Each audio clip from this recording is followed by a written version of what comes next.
Hello, in this video I want to show you how to connect 8BitDo N30 with your PC. And to do this, first we'll need to flip our mouse upside down. Right here we can find the battery and USB dongle slot.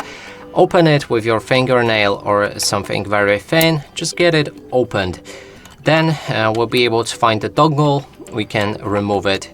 Then grab a battery and align it with the plus and minus slot visible right there.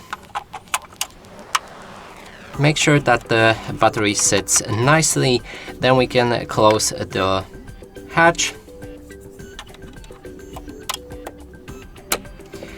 and power on our mouse with that switch right here. Then take your USB dongle and connect it to the USB port on your PC. When it's connected, after a few seconds your mouse should go live. And that's it for this video. Hope you like it. Please consider subscribing to our channel, leave a like and a comment below.